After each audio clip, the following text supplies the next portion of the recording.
so welcome. We are so happy that you are here to help us celebrate CTE Week in the Boston Public Schools. So CTE, as probably many of you know, stands for Career and Technical Education. So we are super excited to be here. My name is Kellyanne Mahoney, and I'm a youth program specialist at Autodesk. So I will give a more formal introduction later, but we wanted to get started with just kind of a warm-up activity. We know that for those of you who are joining live, this might be your last class of the day. So we thought that this would be a nice way to kind of focus our energy so you can follow along with us. I'm going to show you an image, and you're going to be thinking about what's happening in this image, and also what are some details that make you think that or say that. And also you might even think about what might be the illustrator's message. And I'm super happy to say that Kea, who is a student in the Digital Ready program, that is a program that's run in collaboration with the Boston Public Schools, in which she graduated from high school last year, and now she's kind of dual enrolled in Digital Ready and the Wentworth Institute of Technology. So she's here with us. She's going to talk to us about some of her awesome work that she's done as part of the Digital Ready program, but she also volunteered to help us with the warm-up. So I'm going to ask Kea to look at this image. She's going to tell me what does she think is happening in it, what are some details that make her say that, and what might be the illustrator's message. So Kea, here's the image. What are you thinking? Okay. Hi. For me, I think this image represents the multiple steps it takes when it comes to designing, building, and constructing a building, and see how it's affecting. There's like so many.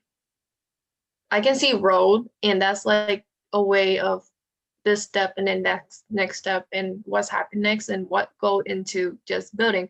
You don't just like, hey, I have an idea and this is what's gonna go in. No, there's a lot of backtrack, and there's a lot of things you have to consider, and it costs money, it costs labors, it costs many. The details that make me say that is I can see multiple, like example, management, skill labors, collaborative. There's just so many people that involve into a design. Mm-hmm. I think the message of these illustrations is that it's not a simple step. There are many things you have to think of.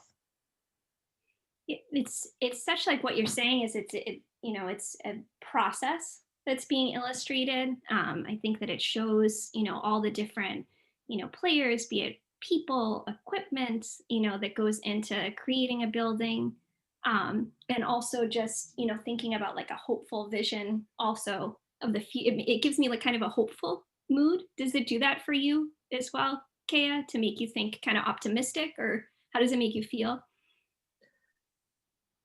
Neutral. Not really helpful. It's just neutral, as in like if you want to build this is what you have to go through. Mm-hmm. It's not as this is what I envision to go through. Mm-hmm.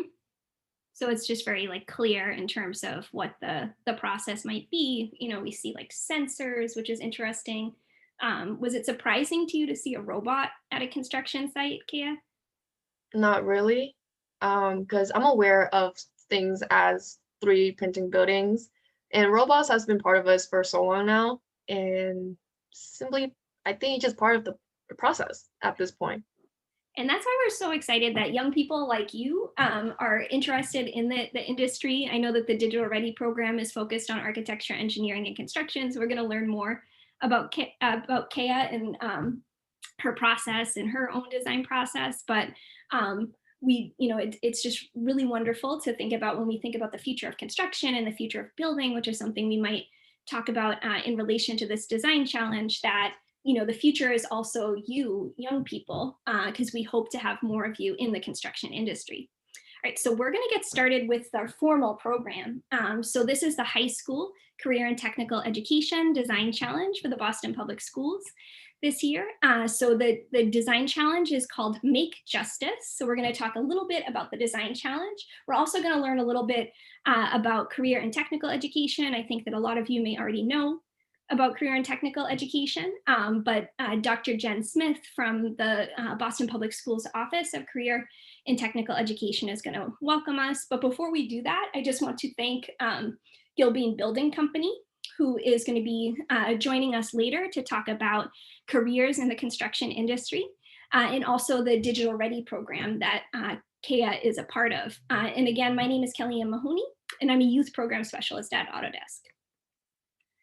So just quickly, Gilbane we'll be learning about later, and Gilbane, Ezgi from Gilbane is going to actually be talking to us about how new technologies are being integrated into the construction industry in order to help people who work in the industry make a better planet, and also how even using technology can make even the job of a construction worker or a construction project manager more accessible to more people. So from here, I want to pass the mic over to Dr. Jennifer Smith to welcome us. Good afternoon, everyone. Welcome to our celebration of Boston Public Schools Career and Technical Education Week. Thank you for joining us. And I want to thank Kellyanne Mahoney specifically for helping us put this unique challenge together for all of you during this special time, and our special guests that you'll be hearing from later. Normally we talk a little bit about CTE, and I just want to mention for most of you on this call, if not all of you, you're very well aware of what CTE means, career and technical education.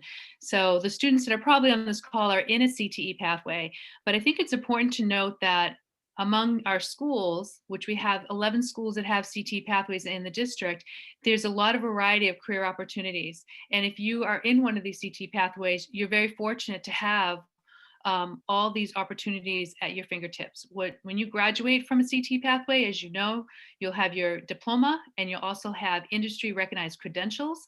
You'll most likely have internship opportunities, mentorship opportunities, employment, and co-op opportunities. So this makes you a student that has more credibility and skills, employability skills going forward to either an employer apprenticeship or a college campus.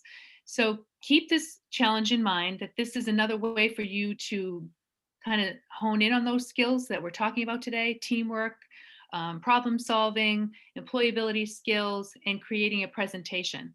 So thank you for joining our presentation today, and good luck with the challenge. Thank you, Dr. Jen.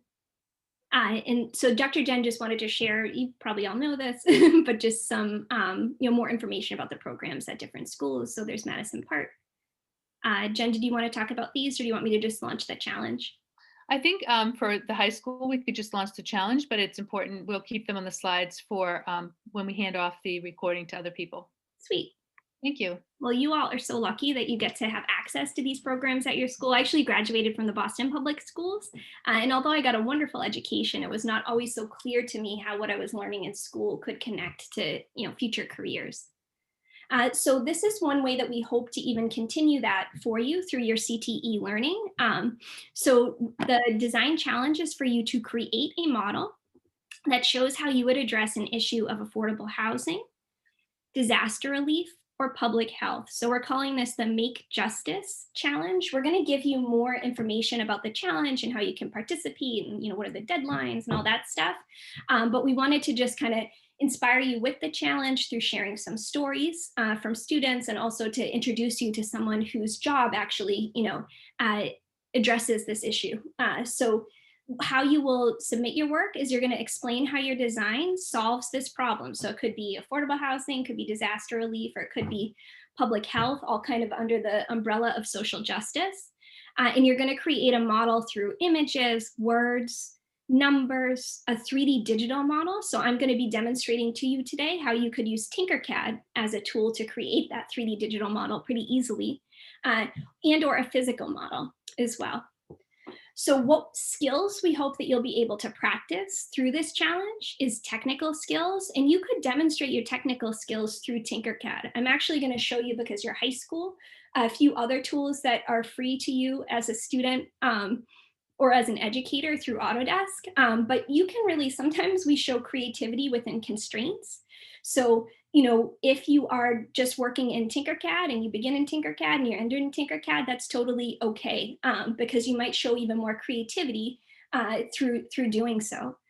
So innovation is another thing that we hope for you to show through this challenge. So how creative are you thinking about the problem?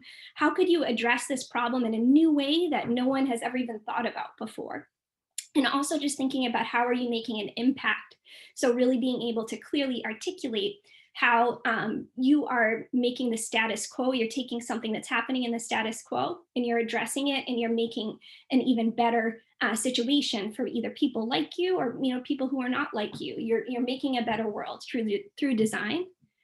And lastly, presentation. So sometimes, we don't always necessarily connect technical skills with presentation, but oftentimes if we do have an idea and it's a really innovative idea that no one's ever even thought about before, it's really hard to actually communicate your idea and really kind of share that picture with an audience to kind of test it out, and really to kind of inspire others to care about your idea. So we really hoped to help you along the way communicate your idea and your vision, so that you can get buy-in from other stakeholders. Is this actually a really good idea? We could actually do this in real life.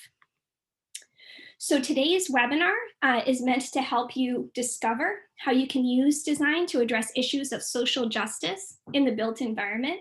We have a wonderful example from Kea, who's going to begin our kind of journey through this webinar today. After Kea presents, I'm going to share with you a little bit about Tinkercad, which is a tool that you could use during this challenge to create a design. And then lastly, we're going to meet a pre-construction manager. So Ezgi from Gilbean Building Company, and we're going to find out how this challenge connects to her work at Gilbean Building Company. So I'm going to pass the mic over to Kea now to begin. So Kea, you want to tell us your story? Hi, my name is Kea. People also know me as Khan. I have two names. I represent the Juno Ready, or U13. Is a program after high school where you want to pursue higher educations on technologies, architectures, 3D printing, visual reality. And it just intrigued me. My vision is, to be honest, just to travel the world. That's my dream. And I want to use my creativities to influence different aspect that touches me while I just explore. May you move on to the next slides, please? Here is my design. My design is, keep in mind, my design is only be given 12 by 12 feet area, and I could make it in any shapes that I want. So I decided to make a cylinder moving upwards. I ended up with this design because it's connect with me, very personal on a deeper level, because it speaks about my home, my ethnicity, and here is why. May you move to the next slide, please? So the structure of my building was inspired by Vietnam city architecture. To the right is my home in Saigon, Vietnam. What interests me about this structure is the usage of light. On the roof, there is a glass opening for when it's noon. The sun at the highest point the sunlight from the roof will shine through all the way to the first floor. These hours in Vietnam, if you were outside, it would not have been pleasant due to the scorching heat. However, if you're inside, you feel really safe and protected. It's just a dim light. It's such a great use of natural light, and I love it. And as you can see on my design on the right, on the left, the opening for the roof, I kept it purposely open to collect rainwater, because I believe rainwater should be accessible for everybody. And I find it very baffled that some state is illegal to collect waters.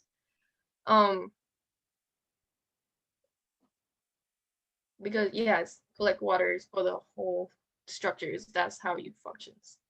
Next, please.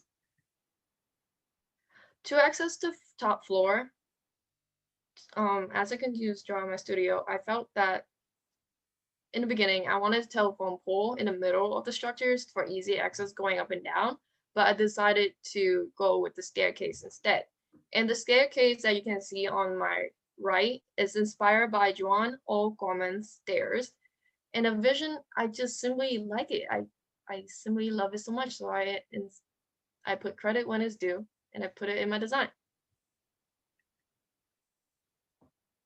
So as I use my 3D printing, I could analyze what works and what would not work in the real life world besides my designs in a 3D format. So based from here, you can see that the stairs do not have any barrier from the original other design.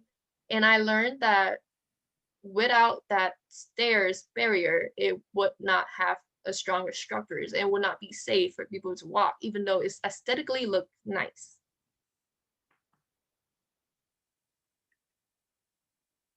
Here is a plan view how the building will be functioned. And I simply, it's a way that you can, okay. When you look on top floor to the bottom, there's gaps in between each floor, and that is an opening where lights can go through all the way to the bottom. It's a uses of light, so you don't really use as much energy to produce that much light when you can just all of that all in once.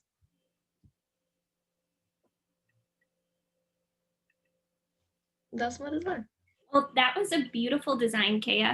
And you actually illustrated through your story and through what you discussed with your design, a lot of the things that we're asking for within the design challenge. So how you showed creativity within the constraints of having 12 feet to design, how you thought about going vertical and going up. So when we think about creating affordable housing, for example, that might be one of the things that we're considering is, maximizing a small use of space.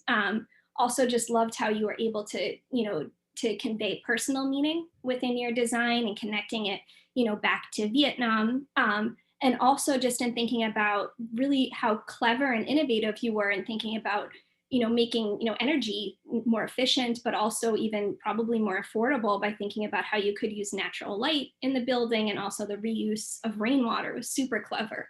So thank you, Kea, so much for sharing your design with us. I think it's going to provide a really great inspiration to students. So next up, we're going to talk a little bit about Tinkercad and the design as a design tool that you could potentially use in creating your work. So we saw that Kea actually also learned a lot through 3D printing her work. You don't necessarily have to 3D print the work that you're designing.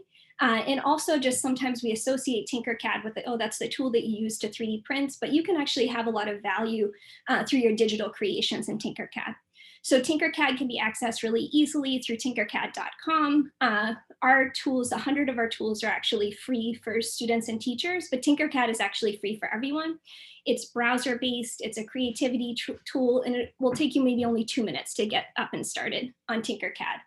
I know that a lot of you are distance learning, so a lot of you are using Chromebooks at home. So I just wanted to make it clear to you that Tinkercad is really easy to use on a Chromebook. I know that some schools also have iPads, or you might have an iPad at home. Tinkercad actually works really well on an iPad. We've actually improved the functionality quite a bit over the past couple of years, and we also have an iPad app right now. And the fun part actually of using the iPad for Tinkercad is you can actually unleash your designs into the world through augmented reality. So you can actually, take your design that you've made on Tinkercad and you can hold it up, inside your house and place it in a room, or you could, go outside and place it in your yard, for example. So that mix of your digital design with reality is something that you can do with Tinkercad. So Tinkercad has 3 environments within it. So there's the 3D editor, which is what you may be most familiar with if you've used Tinkercad before. There's an electronics editor, and there's also a code blocks editor. So I'm going to show you a little bit of all of those things. But to begin, this is the 3D editor. It's really simple to use. You're just dragging and dropping shapes. We call them primitive shapes onto the work plane. You're combining those shapes to make new shapes. You might turn those shapes into a whole to subtract from the shapes to make more complex shapes. And as you can see here, it is a way of taking your idea from your mind and bringing it into reality. So you could bring it into reality through creating a cool, animated video of your digital design, or, if you have access to a 3D printer, you could 3D print it as well. But 3D printing is not necessary for this challenge. Within Tinkercad, there's also the circuits environment. So I know some of you in your CTE programs may have had experience working with electronics in school and using parts like these that you see here. The cool part of actually using circuits within Tinkercad is you are simulating things digitally. So, if you burn out a part like a motor or a light in in Tinkercad, it shows you that it would smoke and it broke, but it's not breaking in real life. You can also learn how to code an Arduino using Tinkercad and think about concepts of physical computing. And also the newest environment within Tinkercad, but I think it's about 3 years old now, is Tinkercad code blocks. So if you've ever had any experience with visual blocks-based coding, like Scratch, for example, very similar concept in terms of the process that you're using to create your design. But as you can see, the output is different because the purpose of using code blocks is to create a 3D model. So you could then 3D print your model, or you could create an animated GIF like you can see here. So in thinking about how to make things more affordable or designing for the built environment, one of the concepts that you might hear us talk about is the concept of modularity. So if we think about the costs of making a building, oftentimes it's because there's too much variety, or there's too much, there's too much going on in the process in order to make it as affordable as possible. So what you see in this video here, this is an example from a hospital.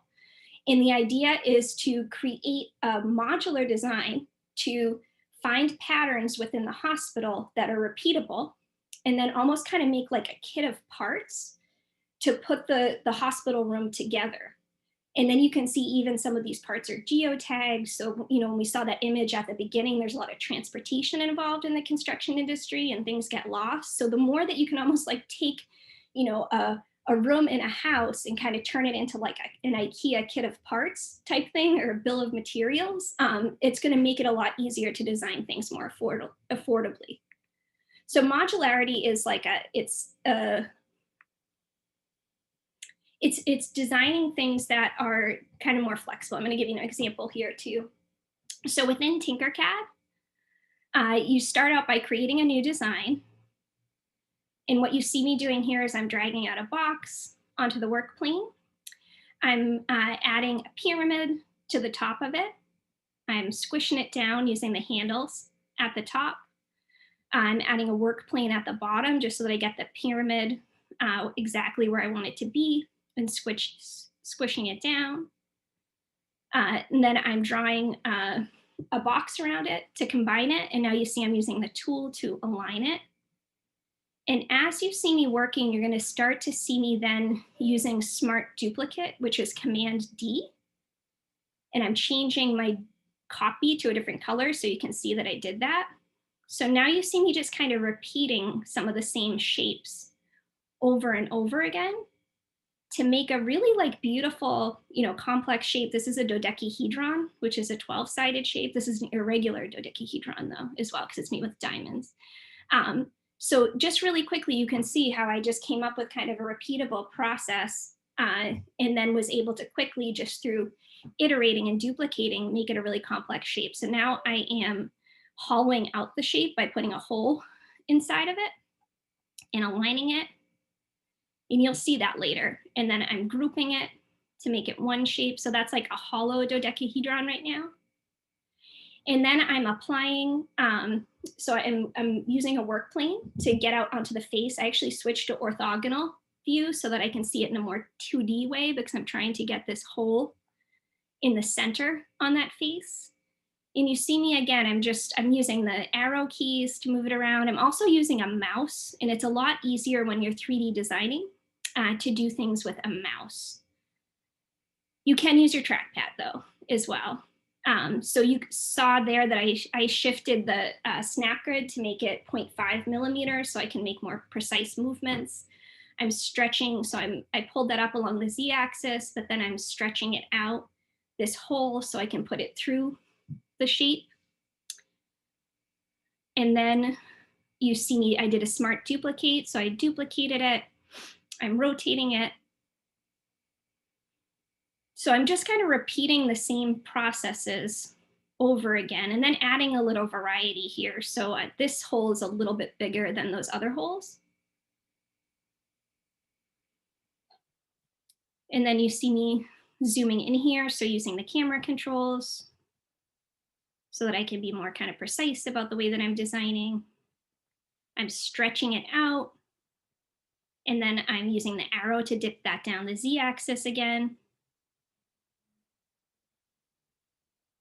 So you can really start small in Tinkercad. You can even think about like what is like the hardware that you're using in order to make your design come together. This is starting to look a little bit more like an everlasting gobstopper, which is not my intention. So now I am grouping all those shapes. So now you see this really kind of beautiful sort of like hollow. It's the inspiration was actually a play cube from a playground design. And here, I'm not going to go super into Fusion 360, but this is also another tool that is accessible to you. It's not free for everyone, but it's free for students and teachers, and I can help you access it. So this is a more professional tool. I handed off my design to my colleague, Gabby. And you can see how really quickly she takes my dodecahedron, and then she's able to create, she's going to make a linear pattern with it. And see how quickly she's gone from my little design in Tinkercad into this really cool kind of interesting shape that maybe you could think about, like how could I use that to make like an interesting texture on a building, or how could I, thinking about scale, how could I make this bigger and turn it into a corridor system for a hallway, for example. So I'm not going to super spend a lot of time on Fusion 360, but it's another option for you if you really want to get super professional with your design. And you see her here, she starts sketching. You can make really interesting prismatic shapes with Tinkercad, but you can make kind of more organic shapes with Fusion 360. And when we think about the construction industry, industrialized construction is a theme that we talk about a lot, which is the idea of making designs that you're prefabricating before you bring it to the construction site. And also just kind of learning about the manufacturing industry and what can we learn from the manufacturing industry that we can apply to the construction industry. This is another example of Tinkercad code blocks. So this is another way of designing that's, I feel like, is pretty complex, a complex use of Tinkercad. So this is actually a script for a set of stairs in Tinkercad. And you can see when I run the code, it quickly builds this set of stairs. However, if you're thinking about designing computationally, like you see here, one of the advantages of designing things computationally is that you can make a design that's kind of more playful and more flexible by playing with variables. So you'll see at the top me changing the width of the stairs to 40 from 18. And then I'm changing the number of landings from 2 to 3. And then let's run the code and see what happens. So I'm going to make it fast too. So as you can see here, when you're thinking about, I know, for example, in your CTE programs, if you're designing things, you might be thinking about like ADA regulations around designing stairs or ramps for people with disabilities, for example. You could script designs and keep these scripts so that later, if you have to change, the angle of the ramp or, the width of the stairs, it would be quick and easy to design. So these are just some examples from students who've done this challenge in the past. So this was an example from a student in Portland, Maine, who thought about, kind of similar to what Kea was talking about, thinking about renewable energy as something that's affordable, that could, help make affordable housing even more affordable. So this was a tidally influenced generator that the student had designed, thinking about their own home of Portland, Maine, and how could we use resources that are available in our communities in order to generate power. And this student actually used Fusion 360 to render his design. This is another example of a student who had experienced disaster in his home country, and he had to spend some time in a refugee camp. And in thinking about that experience, he thought about what would be a more beautiful, kind of more better way of, for people who are experiencing disaster relief, what it could look like. So he used Formit for this, which is also free for students. But if you're beginning in Tinkercad and ending in Tinkercad on this design, that's totally fine. Again, creativity within constraints is one way to show innovation. You can learn Tinkercad really quickly if you go to Tinkercad Learn. There are 7 lessons there. So just like placing the shape on the work plane, viewing it, using your camera controls, moving it. Each of the lessons takes like 2 or 3 minutes to complete, and you get a confetti burst at the end, so you know that you did it correctly. And once you do like 20 minutes of these starter lessons, you should be ready to go and start designing. So next, we're going to meet a builder. So we've hopefully thrown a lot of ideas out at you to think about how you can imagine spaces that are more affordable in terms of housing, ways that you can improve public health for people in your communities through the built environment, or even if you're thinking about like storms that have happened in the past and situations of disaster relief. So I'm really excited to welcome Ezgi Kosare-Sogu, who is a pre-construction manager at Gilbane Building Company. So Ezgi, do you want to say hi? Hi, everybody. Thanks so much for having me here today. We are super excited to have you. Sorry, I'm just switching the slide. Oh, you were going to show this as well to begin, right? So Ezgi has a fun video. So I'm going to play it. I think I have it muted so you can talk over it too. Awesome. So this video is a really cool showcase of our technology that we use on all of our jobs. This is actually a 3D point cloud model, which is a real-time scan of an interior of one of our projects. Essentially, what we do here is we have laser scans that go ahead and scan the interior or exterior of anything you want. And literally what it does, it shoots a laser to a surface. And when it shoots that laser, it goes ahead and data mines 3 different vectors of information and assigns it a color. And it goes ahead and combines all of those into a 3D point cloud model. And from that image, you could also see some mechanical elements overhead that were in different colors. What we do there is we actually overlay the future design with existing conditions to find any clashes in our design and to really pre-plan before construction starts. So cool, Ezgi. We even actually in our last webinar was with middle school, and we were talking about how robots are being used to actually scan spaces and measure and all that stuff to contribute to the digital model. So super interesting, Ezgi. Thank you. So to begin, could you just talk a little bit about your work at Gilbane Building Company? And then also maybe tell us a little bit about what you were like as a kid and kind of how that led you into your current profession as a pre-construction manager at Gilbane. Sure, definitely. So I guess I'll just start from the beginning for my timeline as to kind of how I got here today. So I was actually born in Turkey, and most of my childhood years were spent there. I'm originally from Ankara, which is the capital of Turkey. And both my parents are architects, and they both own their construction firm where they build homes for clients. They did that back in Turkey. They still do that here in Rhode Island. And as a result of that, a lot of my childhood was spent at my parents' office and their construction trailers when I was not in school because they were working full time, and I had to be near them because I was little. And when I was younger, I wanted to be a drywall installer out of all things. That was like really my passion when I was little, when people asked me what I wanted to do.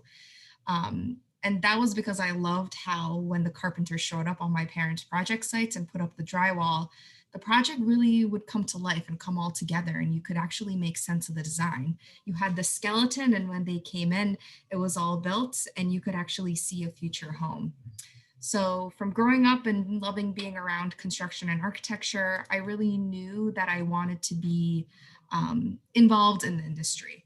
So first I thought of architecture, but I really also liked physics and math in high school, and I was really good at more of the STEM fields. So that led me to studying civil engineering at Northeastern. I was a civil engineering major here at Northeastern in Boston. However, I didn't want to focus strictly on design since I'm naturally an extrovert, just love walking around, love being around, don't like being tied to a desk. And I really like making relationships in the project management side of things. I always tended to be a leader in a lot of my project groups.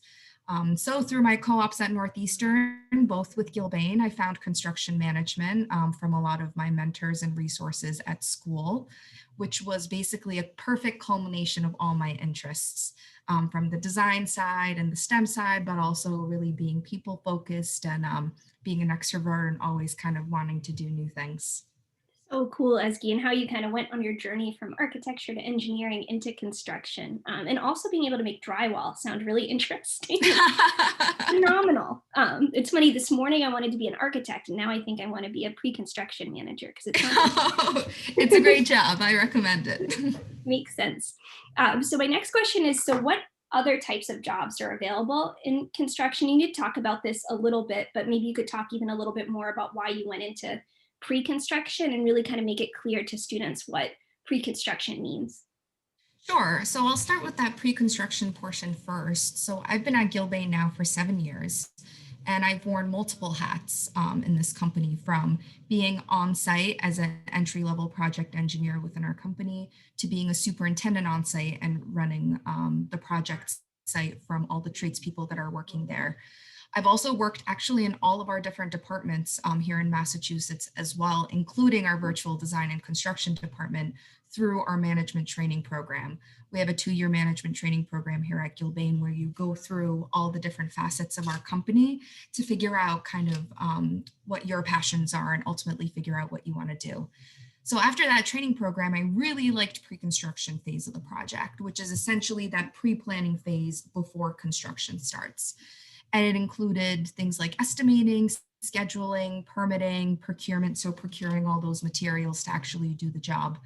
And I relayed those interests to my managers after my management training program, and that's how I landed at my current role. And I really love it. I really love the pre-planning side of things and really working with the design teams in order for the client's dreams to really come true, and then for me to go ahead and pass it on to my construction team to execute the project. And then to answer your other question of what are the types of jobs available in the construction industry, there are so many, and I'm still figuring out that there are so many still to this day. But I can kind of explain it in a couple of ways. So first, you have obviously the construction industry in terms of the tradespeople, so the people working on site. So that could mean an electrician, a carpenter, a sheet metal installer. So that's really on the site who's executing your projects. You can then work on the design side, so work as an engineer or an architect. So really honing your design skills and laying out the blueprints of the project. Then you can work as a project manager in construction management, which is essentially what I do.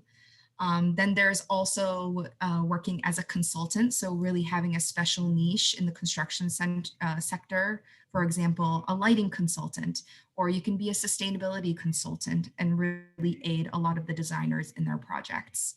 You can also work on the owner side, so working in a construction department of companies like an Amazon or a Google, or you're the client that's hiring all these entities to execute your job.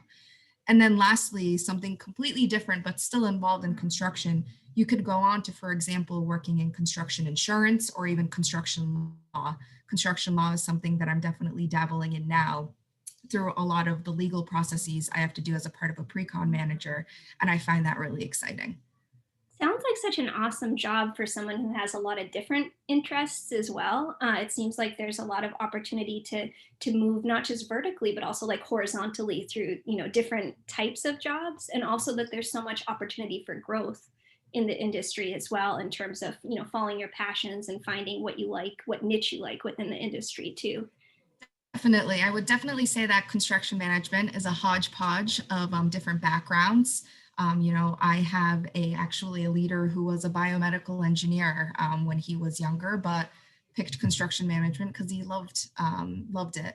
We're essentially problem solvers, but happen to be in the construction industry. So it's definitely a really cool industry for sure. Well, that leads into the next question too. So one of the things that I've learned from our friends in the construction industry, one skill is communication. That you wouldn't think that communication is such an important skill, but that the type of communication skill that you would need as a construction manager is really interesting. So, what are some skills that construction professionals use today that one wouldn't expect to be important in construction?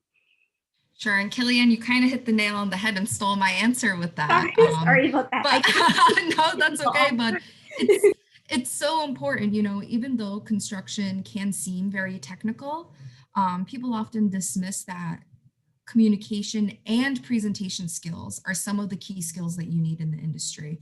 You know, as a construction professional, one of my primary roles is to problem solve, like I said, but we're problem solving with teams that are made up of multiple people who are part of multiple different companies.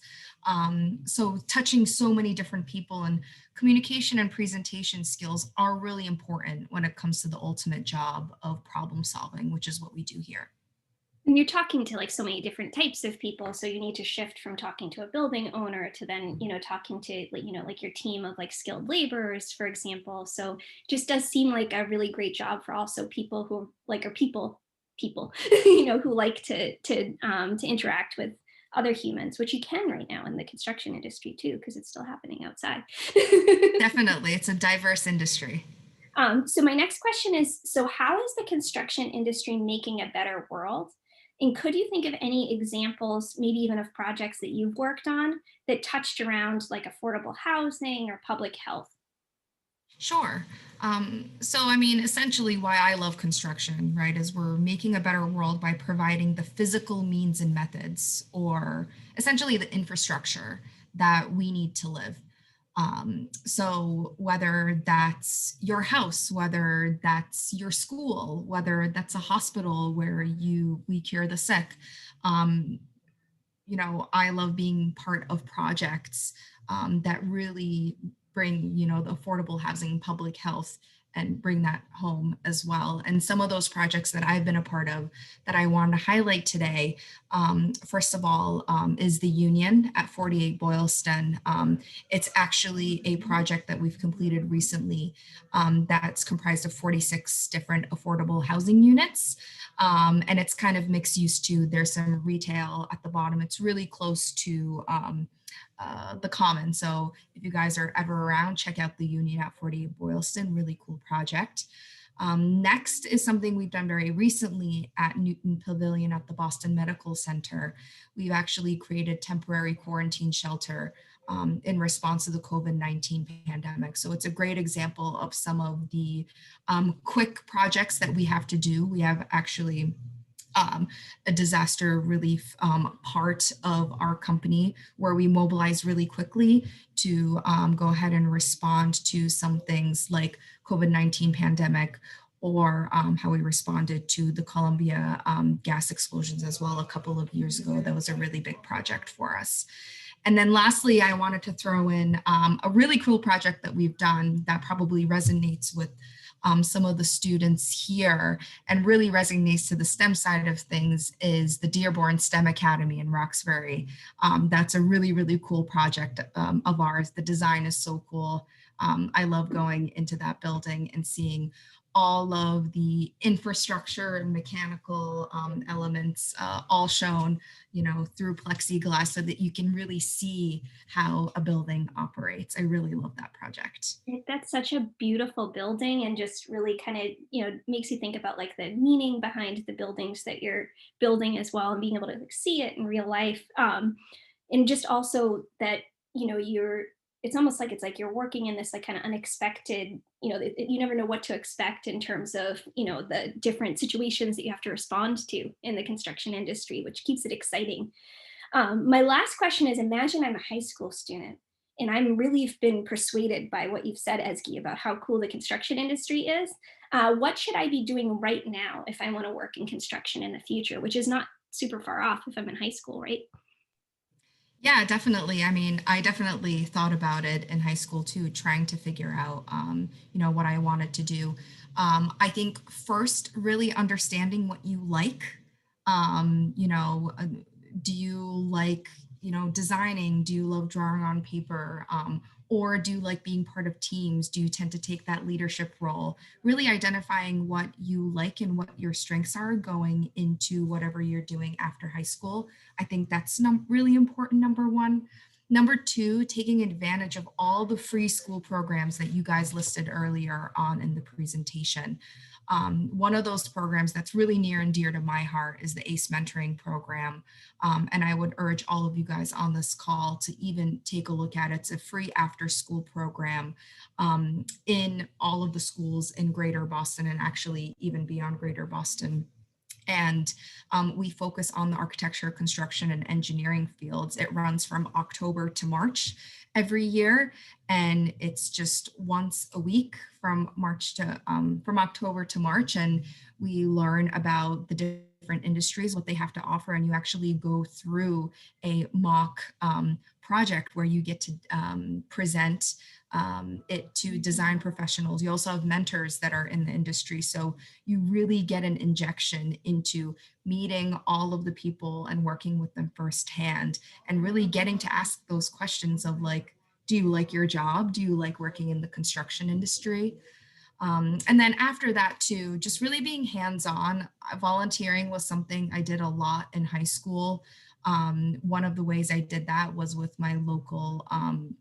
community my local community, as well as Habitat for Humanity, where I actually got hands-on experience building. And I really did like that portion of it. And I got hands-on experience with project management as well. So there's so much free information out there. I mean, the internet is full of resources as well. I know sometimes it's information overload, but I think really exploring in high school the different free resources you can take is a great first step into possibly a role in construction in the future. Very cool, Ezgi. Mentorship is so important, and it seems as though you've gotten wonderful mentorship at Gilbane Building Company as well. I wanted to share with you, so Ezgi talked a little bit about the ACE Mentor program. So it is a national program, but we do have an affiliate in Boston. So Ezgi knows a lot about it. It's a wonderful opportunity for you. This is the landing page for the website. And this is an email address that was listed on the website that you can contact for more information. So thank you, Ezgi, for sharing that resource with us. And thank you for inspiring us to think about careers in construction. Of course. Thank you for inviting me. Thank you, Ezgi. So before we sign off, we just want to talk a little bit more about specifics around the contest. We hope that you join us in the Make Justice Design Challenge. So the challenge begins this week. It's CTE week in the Boston Public Schools, and it's actually CTE month nationally as well. So there are some deadlines. The first one in March is actually just a way to support you through your process. So for teachers and for students that are engaging in this design challenge, we wanted to offer you an opportunity midpoint in the challenge for you to share wherever you are at in the process. So you could be in a messy place in the process, and that's totally fine on March 8th, because the idea is to bring you together, maybe even with other students and other industry professionals, just to get some really kind of informal feedback on how you're doing with your design, or a new perspective on your design. You might even choose to pivot at that point to something else, and that's totally fine.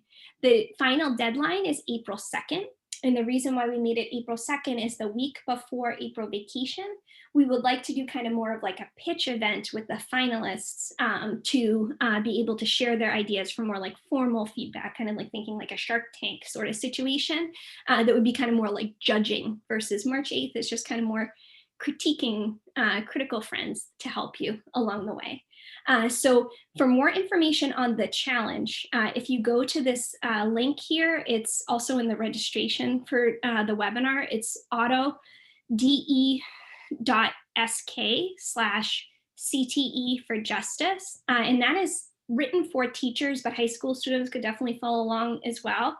It's step-by-step instructions for how to launch, and then how to do all of the steps that are going to help you do well in the challenge. You can also email me. So my email address for teachers is kellyann.mahoney@autodesk.com. So Jen, before we sign off, is there anything that you wanted to share with the students or the teachers or our presenters? Kellyann, this is phenomenal. I mean, this is the third one we've done today, and your speakers are just inspirational. I just want to thank both Kea and Eski for sharing their career journeys. I learned a lot. I'm sure the students are bubbling up with ideas right now. I really hope that we have encouraged some teams of students and teachers to join this challenge and to find out some of their team building skills, and start that digital portfolio and working on challenges that will lead them to other possibilities. It's been a great afternoon. I welcome all of you to join us. If you have any questions for me, you know how to contact me at my email. And we will have this out to everyone today and share with other teachers who are not able to join us. And I just really appreciate everyone's time. I'm excited about it. I hope everyone else is getting excited about this, this challenge. So thank you. Thank you, Jen. I'm super excited too. We can't wait to see what students make, and just want to reiterate, thank you, Kea, and thank you, Ezgi, for providing us with so much inspiration. I'm sure that the students were inspired too. So we're going to sign off for now. Thank you so much again